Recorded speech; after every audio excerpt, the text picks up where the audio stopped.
디모데후서 3장 16절, 17절.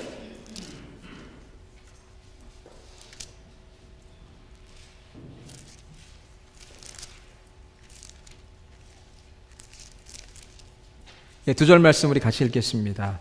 모든 성경은 하나님의 감동으로 된 것으로 교훈과 책망과 바르게 함과 의로 교육하기에 유익하니 이는 하나님의 사람으로 온전하게 하며 모든 선한 일을 행할 능력을 갖추게 하려 함이라. 아멘. 오늘 새해 첫 주일 여러분 만나게 돼서 너무 반갑고 또 하나님께 감사와 영광을 올려드립니다. 새해 첫 주일을 맞이하는데 무척 바빴어요. 오늘 예배에 제가 설교도 하지요, 기도도 하지요, 또 특송도 하지요. 준비하면서 그런데 무척 행복하더라고요. 또 저희 집 사람은 또 여러분 떡국 대접하기 위해서 또 열심히 국을 끓이고 이번 한 주간이 새해를 준비하느라고 많이 바빴어요. 여러분 주보에 보면은 또 성경 이번 1년 동안 열심히 읽자고 또 제가 내용을 준비해서 매주 또 여러분에게 나눠드리려고 하니까 일이 더 늘었습니다. 우리 모두가 다 함께 힘을 합해서 열심히 신앙생활하고 또 영적으로 성장하는 그런 한 해가 되었으면 좋겠습니다. 아멘. 네. 저희 집 사람이 저보다 목소리가 좀 커요. 제 목소리 큰 여자하고 삽니다. 자, 우리 옆에 있는 분들에게 다시 한번 우리 축복합시다. 새해 복 많이 받으세요.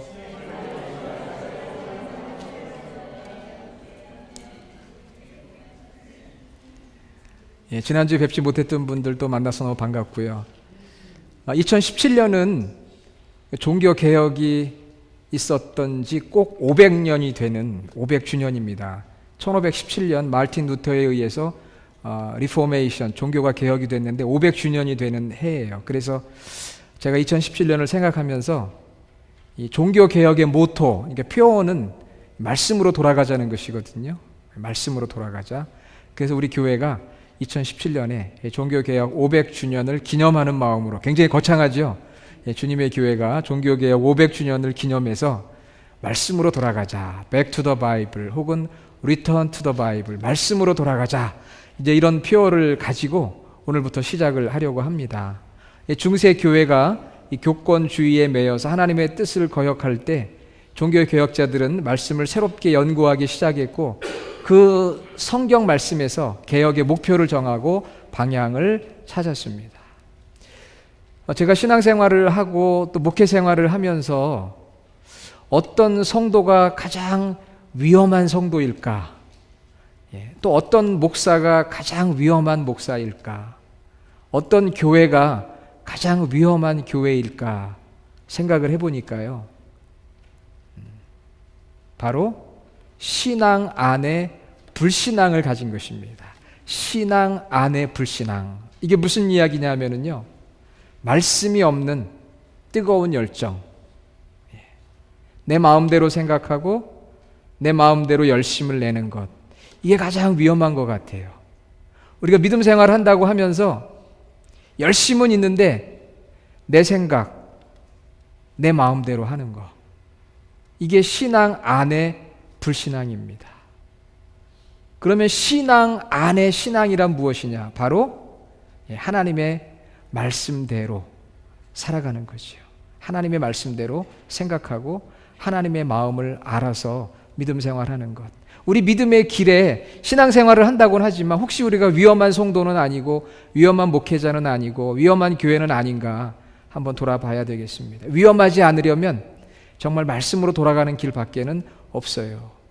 말씀으로 돌아가자 할 때 그 말씀이란 무엇일까요? 우리가 말씀이라고 하면은 보통 세 가지를 이야기합니다. 첫째는 예수 그리스도가 말씀이에요. 말씀이 육신이 되어 우리 가운데 거하셨다. 로고스가 사르크스.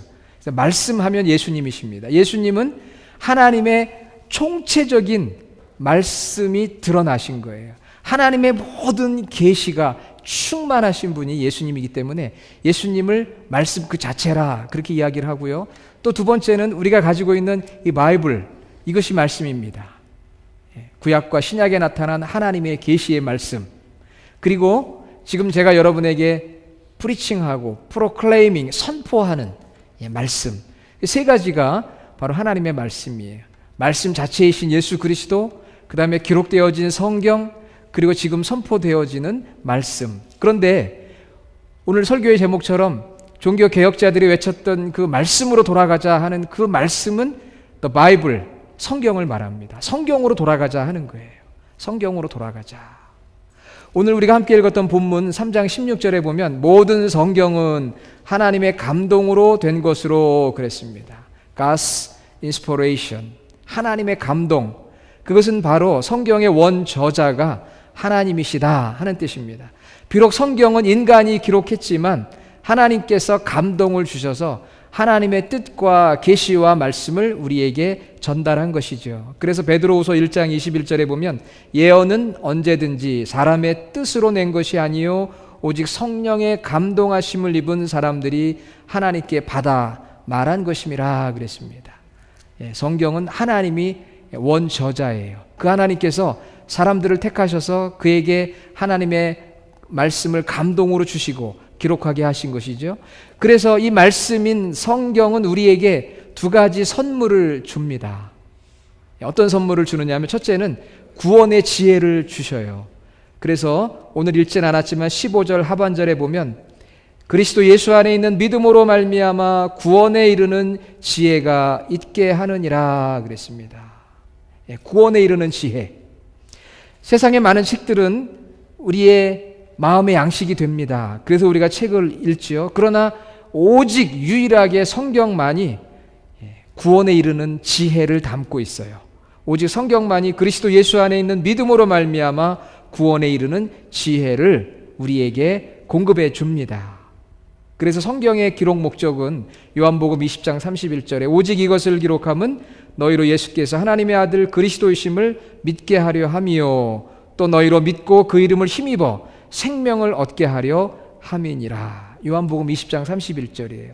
성경의 기록 목적이 예수님을 믿고 영생을 얻게 하려고 기록한 것이거든요. 성경은 우리에게 바로 이 구원의 지혜를 줍니다. 구원의 지혜를 담고 있는 책이 바로 성경이고 말씀이에요. 여러분은 성경 66권 창세기부터 요한계시록까지 그 어떤 말씀을 좋아하세요? 어떤 성도님은 목사님 저는 잠언을 좋아합니다. 그래요. 왜 잠언을 좋아하세요? 물으니까 잠언을 읽으면은 우리 삶에 필요한 교훈이 참 많이 나와요. 지혜가 많이 나와요. 삶에 적용할 게 많아요. 도덕적인 교훈이 많아요. 그래서 저는 잠언을 좋아합니다. 그런 분이 있어요. 참 좋아요. 또 어떤 분은 여호수아를 좋아한답니다. 왜 여호수아를 좋아하세요? 그러니까 여호수아에 보면은 싸움이 많이 나와요. 무협지 같아요. 그래서 여호수아를 좋아한답니다. 또 어떤 분은 열왕기 상하를 좋아한대요. 열왕기 상하. 왜 열왕기 상하를 좋아해요? 그랬더니 읽어보면은요 꼭 사극 같아요. 왕들이 죽고 정변이 일어나고 아주 내용이 흥미진진해요. 사극 같아서 좋습니다. 여러분 사극 좋아하시죠? 어떤 장로님이 여러분 아시지만 밤새도록 이 사극 드라마를 보고 주일 아침이 됐는데 마침 그날 대표 기도였어요. 그래서 기도의 자리에 와서 기도를 하는데 하나님 성은이 만극하옵나이다. 우리가 세상에서 많은 죄를 지었는데 하나님 통촉하여 주시옵소서 이렇게 기도를 했대요. 그래서 성도들이 막 배꼽을 잡고 웃었다고 합니다. 사극을 많이 보니까 사극의 언어를 사용하는 거죠. 뭐 틀린 건 아니죠. 틀린 건 아닌데 사극의 언어와 성경의 언어가 조금 다릅니다. 어떤 사람들은 도덕적 교훈을 좋아하고요. 어떤 분들은 막 전쟁의 이야기를 좋아해요. 그래서 군인들, 지휘관들 중에는 성경에 나오는 전쟁만 연구해서 책을 내신 분도 있어요. 성경에 나오는 어떻게 하면 승리할 수 있는가. 또 열왕기 상하. 어떤 분은 복음서를 좋아해요. 왜 좋아하느냐면은 예수님이 좋아서 그런가 그랬더니 그게 아니고 기적이 많이 나오네. 기적, 미러클. 기적이 좋아가지고 자기는 복음서를 읽는 게 너무 재밌대요. 다 좋습니다. 그러나 제일 중요한 거는 성경에서 예수님을 만나야 되고요. 성경에서 예수님을 믿고 영생에 우리가 도달을 해야 돼요. 영생을 얻어야 돼요. 저는 요한복음을 좋아합니다. 왜냐하면 요한복음 읽어보면은 예수님의 깊이 있는 말씀을 우리가 접하게 되고 영생에 대해서 가장 많이 말씀하고 있는 성경이 요한복음이에요. 사랑하는 여러분, 우리가 성경을 대할 때 이 성경은 구원의 지혜를 담고 있는 것이기 때문에 역사적인 사건도 좋고 교훈도 좋고 감동도 좋고 놀라운 일들도 좋지만 이 안에서 하나님의 은혜를 발견해야 돼요. 죄인된 우리를 사랑하시고 용서하시고 예수 그리스도를 통해 우리를 구원하시는 하나님의 놀라운 사랑과 은혜를 우리가 발견하고 예수님을 만나고 거듭나고 우리가 생명을 얻어야 할 줄로 믿습니다. 이번 2017년에 성경이 주는 이 귀한 영생의 선물을 우리 모든 성도들이 누리기를 주님의 이름으로 축원합니다. 또 성경은 우리에게 두 번째 선물을 주시는데 어떤 선물을 주느냐? 16절 17절에 보면은 하나님의 사람으로 온전하게 하며, 우리를 하나님의 사람으로 온전하게 해주시는 거예요. 온전하게 한다는 것은 적절하게 알맞게 이런 뜻입니다. 우리가 예수님의 제자가 되고 하나님의 사람이 될 수 있도록 적절하게 알맞게 우리를 구비시켜, 이퀴먼트라고 하죠. 준비시켜주는, 무장시켜주는 그 역할이 바로 성경이 우리에게 주는 선물이에요. 우리로 하여금 예수님의 온전한 제자가 되게 하신다. 어떻게 우리를 예수님의 온전한 제자가 되게 하고 하나님의 사람이 되게 하느냐? 자, 여러분 말씀 16절 한번 보세요. 거기에 보면 네 가지 방법이 나오죠. 모든 성경은 하나님의 감동으로 된 것으로. 자, 그 다음에 뭐라고 돼 있어요? 교훈과 책망과 바르게 함과 의로 교육. 성경이 우리로 하여금 예수님의 온전한 제자가 되고 하나님의 사람이 되게 하는 방법 네 가지가 나와요. 교훈을 하십니다. 우리에게 필요한 가르침들을 우리에게 전해주는 거예요. 그 성경을 읽으면서 하나님의 사람으로 예수 그리스도의 온전한 제자로 살 수 있는 교훈들을 우리가 발견하게 되고요. 그 다음엔 우리를 어떻게 한다고 했습니까? 책망합니다. 그래서 우리 마음속의 죄와 생활의 죄악을 성경이 지적을 해요. 지적합니다. 그리고 나서는 바르게 합니다. 우리가 회개하고 올바른 상태로 돌아가도록, 회복되어지도록 우리 죄를 용서해 주시고 회복시켜 주세요. 그리고 네 번째는 의로 교육합니다. 의로운 삶을 살아갈 수 있도록 인도해 주시는 거예요. 그래서 주의 말씀은 내 발의 등이요 내 길의 빛이니이다. 인도해 주시는 거예요. 자, 네 가지 방법. 첫 번째는 뭐라고 했습니까? 교훈을 주세요. 교훈을 주십니다. 이것이 주님의 제자고 하나님의 살아가는 삶의 방법이다라고 교훈을 주시고, 그 다음엔 우리를 책망해 주시고, 그 다음엔 우리를 다시 회복시켜 주시고 바르게 해 주시고, 그 다음에는 우리가 가야 할 길을 다시 이렇게 인도해 주시는 거예요. 주님이 기뻐하시는 삶으로 진리 가운데로 인도해 주세요. 우리 지난 주일 예수님이 이 땅에 오셨을 때 은혜와 진리가 충만하다고 했죠. 성경은 두 가지예요. 은혜와 진리예요. 우리로 하여금 구원에 이르는 그러한 은혜를 담고 있을 뿐만 아니라 두 번째는 하나님의 사람으로 진리 가운데 살아갈 수 있는 진리를 우리에게 말씀해 주시는 거죠. 그러니까 성경은 은혜와 진리로 충만해요. 예수님이 은혜와 진리로 충만하신 것처럼, 그러므로 저와 여러분들의 삶 속에는 하나님의 은혜가 충만해야 되고요, 또 하나님의 진리가 충만해야 돼요. 우리 주님은 그걸 위해 기도했어요. 우리 성도들이 하나가 되어야 할 뿐만 아니라 진리로 거룩해져야 된다. 진리로 거룩해져야 된다. 성경은 두 가지 선물을 우리에게 주십니다. 첫째는 구원에 이르는 지혜, 두 번째는 하나님의 사람으로 온전하게 되는 것. 다시 말하면 은혜와 진리를 우리에게 선물로 주시는 거죠. 여러분 오늘 주보 뒷면에 보시면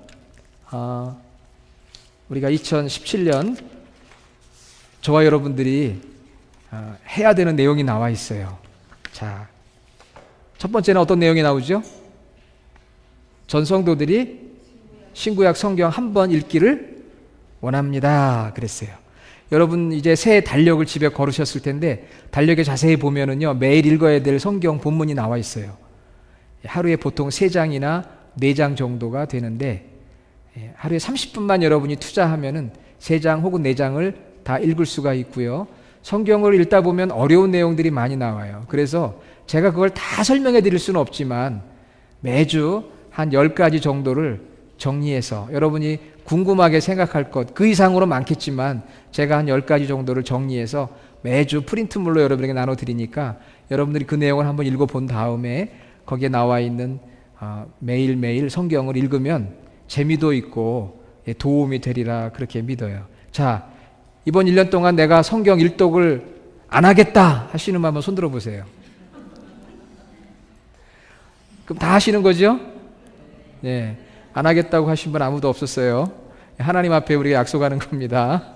네, 오늘 집에 돌아가셔서 3장을 읽으시고 주무세요. 그리고 오늘 제가 프린트물 드린 거 한번 쭉 읽어보시고 여러분이 성경을 읽다가 궁금한 내용이 있으시면은 저한테 카톡을 보내셔도 좋고 메시지를 보내셔도 좋아요. 목사님 성경 읽다 보니까 몇 장 몇 절에 무슨 내용인지 이해가 안 됩니다. 그러면은 또 제가 답변해 드릴 수도 있고요. 그 다음에 우리 새벽 기도에 나오시는 분들은 그날에 해당되는 본문의 첫 장을 같이 읽고 그 내용을 제가 설명을 해 드리도록 그렇게 하겠습니다. 그리고 금요 찬양 예배에는 그 한 주간에 읽어야 되는 성경 본문 안에 여러 인물들이 나오는데 그러한 인물들 중에 한 사람을 택해서 하나님이 그 사람을 어떻게 사용하셨는지 우리가 본받아야 될 것 혹은 본받지 말아야 될 것들 우리가 같이 이렇게 은혜를 나누고자 해요. 그러니까 여러분 새해가 돼서요 새벽에도 좀 열심히 나오시고 금요일에도 이제 새로운 마음으로 열심히 나오셔서 하나님 말씀을 계속 배우고 깨달았으면 좋겠어요. 그리고 TEE Theological Education by Extension이라고 하는 성경 공부를 1월 22일, 24일 날 개강을 합니다. 그래서 주일날 이제 2시 15분부터 3시 반까지 낮에는 풍요로운 삶 그리고 화요일에는 풍요로운 빛 이 내용을 가지고 이제 성경 공부 2학기 동안 공부를 하고요. 그리고 말씀 묵상 세미나 적절한 시기에 강사님을 모시고 세미나를 하려고 합니다. 또 한 달에 한 번 모이는 여러분의 샘터 모임은 여러분들이 집에서 교재를 다 읽고 오셔서 주로 삶을 나누고 적용하는 그러한 시간으로 보내었으면 좋겠어요. 여러분 말씀으로 돌아가는 구체적인 방법들 제가 말씀을 드렸습니다. 우리가 이런 말씀으로 돌아가는 우리 교회가 되었으면 좋겠어요. 말씀을 읽으면 처음엔 어렵지만은요 참 재미있고 유익해요. 오늘 우리가 살아가는 이 시대가 어떤 시대인지를 알아야 됩니다. 우리가 말씀에 든든히 서지 않으면은 세상의 돌풍 속에 그냥 휩쓸려 가요. 휩쓸려 갑니다. 여러분 우리가 사는 이 시대가 어떤 시대냐 하면은요 디모데후서 3장 우리가 읽었던 본문 앞에 1절부터 14절에 보면 크게 4가지로 이 시대를 구분합니다. 첫째는 종교다원주의 시대예요. 다시 말하면 예수님의 유일성을 부인합니다. 진리의 상대성을 주장합니다. 모든 종교와 사상은 동등하게 존중받을 필요가 있다는 것입니다. 그러나 우리는 오직 예수님만이 우리의 구원자시요 그분은 하나님이시고 동시에 인간이시고 우리의 모든 죄를 속죄하시고 십자가에 죽으시고 부활하셔서 다시 오실 주님 유일한 구원자임을 우리가 믿거든요. 우리가 말씀이 없으면 흔들려요. 우리 시대는 종교다원주의 시대고요. 두 번째는 황금 만능주의 시대인 거 너무 잘 아시죠? 물질이 모든 것의 중심이 되고 있습니다. 사람들이 물질에 사로잡혀 살아갑니다. 돈이 필요하지만 돈을 너무 사랑합니다. 절제하지 못합니다. 쾌락에 빠져 있습니다. 황금 만능 시대. 또 세 번째는 윤리적인 타락의 시대. 내가 하고 싶은 대로 그렇게 합니다. 그래서 디모데후서 읽어보면은 부모를 거역합니다. 배반합니다. 무정합니다. 원통함을 풀지 않습니다. 싸납습니다. 거룩하지 않습니다. 윤리적인 타락의 시대고요. 마지막 4번째는 나르시시즘, 자아도취의 시대입니다. 다 자기만을 사랑하고요. 자기만을 높여요. 교만합니다. 자아도취의 시대를 살아가고 있어요. 제 이야기가 아니고 디모데후서 3장 1절부터 14절 말씀하고 있거든요. 종교다원주의, 황금만능주의, 윤리적 타락, 자아도취 이런 시대를 살아가는데 우리에게 표준이 없고 기준이 없고 바라봐야 될 것이 없다면 돌풍 속에 흔들리는 갈대와 같지 않겠어요? 그러니까 계곡의 바위처럼 흔들리지 않는 존재가 되기 위해서는 물의 흐름을 따라가는 것이 아니라 그 물의 흐름을 거슬러 올라가는 연어와 같이 거슬러 올라가는 존재가 되기 위해서는 다른 방법이 없어요. 말씀 중심밖에 없습니다. 우리 안에 말씀 충만해지는 것밖에 없어요. Back to the Bible. Return to the Bible. 성경으로 돌아가는 것밖에 없어요. 성경이 우리 삶의 최고의 권위가 되어지고 우리가 그 말씀을 깨닫고 그 말씀을 순종하는 것밖에 없어요. 너무나도 명백한 사실입니다. 오늘날 교회도 세상적인 가치를 따라 세속화되어 가고 있잖아요. 세상에 살던 저희들이 들어와 있는 공동체가 교회입니다. 가끔 이렇게 길을 가다 보면은 교회가 세상의 소망입니다 라는 이렇게 배너를 걸어놓은 교회를 발견하게 돼요. 교회가 세상의 희망입니다. 그러면 굉장히 저는 목사로서 기분이 좋아요. 그런데 정말 그럴까라고 질문을 해보면 예, 그렇습니다 라고 대답하기가 참 어려워요. 어떤 분이 미술 전시관을 갔습니다. 미술 전시관을 갔는데 그림이 하나 액자가 있었어요. 액자가 있어서 그 앞에 가보니까 그림의 제목이 빵 먹는 아이라는 그림이었습니다. 빵 먹는 아이. 그런데 그 그림에는요, 빵도 없고 아이도 없고 그냥 화이트 백보드밖에 없어요. 그래서 그 미술관에서 설명하는 분에게 물어봤습니다. 아니, 이 그림의 제목이 빵 먹는 아이라는데 빵이 어디 있습니까? 그랬더니 아이 다 먹었죠. 그러더래요. 아, 그러면은 아이는 어디 있습니까? 에이, 아이가 빵 먹었는데 그 자리에 있겠어요. 다른 데로 벌써 가버렸죠. 그렇게 설명을 하더래요. 오늘날 교회가 세상의 희망이고 소망입니다 라고 써있긴 한데 사실 들여다보면은 그렇지 못한 경우가 참 많아요. 정말 희망이 되고 소망이 되려면 내용이 있어야 되거든요.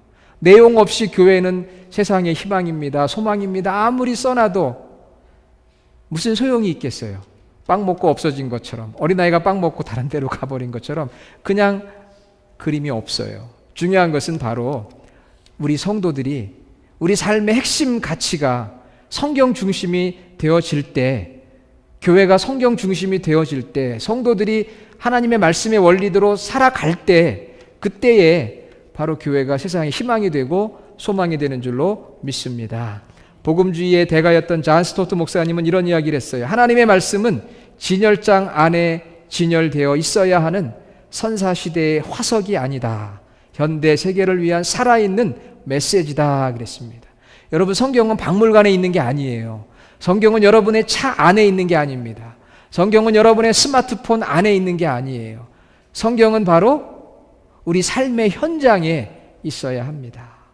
그것은 박물관이 아니라 장터에 있어야 합니다 라고 존 스토트 목사님이 이야기했는데, 오늘날로 다시 번역한다면 정말 그래요. 성경은 차 안에 서재에 있는 것이 아니고 스마트폰 컴퓨터 안에 있는 것이 아니고 바로 오늘 우리가 발을 딛고 있는 삶의 현장 속에, 그 가정 안에, 일터 안에, 교회 안에, 우리 삶의 현장에 그 말씀이 있어야 되는 거죠. 적용되어져야 되는 거죠. 사랑하는 여러분, 2017년 우리 교회는 말씀으로 돌아가자 이런 표어로 출발을 합니다. 우리가 같이 하나님의 말씀을 읽고 그 말씀의 의미를 깨닫고 또 모든 예배와 순서를 통해서 말씀을 배우고 그 말씀대로 살아가기를 결단하고 실천할 때, 바로 종교개혁 500주년을 맞이하는 이때에 하나님께서 우리 개인을 바꿔주시고 우리 가정도 바꿔주시고 우리 교회도 바꾸어 주시고 이 세상도 새롭게 변화시켜 주시리라 믿습니다. 함께 말씀으로 깊이 들어가는 한 해가 되기를 주님의 이름으로 축원합니다. 기도하겠습니다. 아버지 하나님, 하나님의 감동으로 성경의 저자들을 통해 이렇게 살아있는 말씀을 허락해 주시고 또 보존해 주시고 우리 손안에